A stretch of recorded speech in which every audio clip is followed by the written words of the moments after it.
Mastercam 2020 includes a number of enhancements to Analyze functions.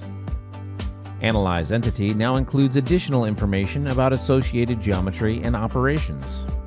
Click Association in the Analyze Properties dialog box to check for association to a solid, toolpath, plane, dimension, 3D annotation, or group.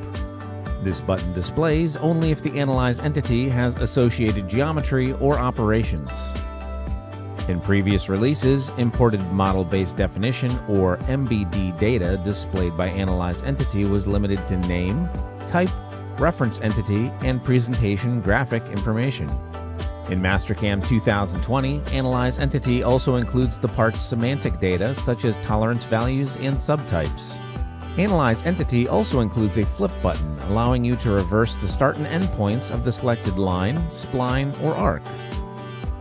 Check Solids will now check for tolerant edges and give a more detailed report in the Check Solid dialog box to help you locate any issues your part may have. The dialog box will also display a list of errors even if not all of the entities are displayed.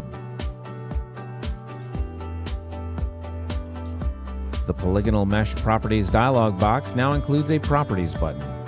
This opens the Solid Properties dialog box so you can now view the following information: solid volume and mass relative to a defined density, center of gravity, moment of inertia relative to a selected axis line. Additionally, you can save solid data to a file. For more information on enhancements to Analyze for Mastercam 2020, be sure to visit whatsnew.mastercam.com.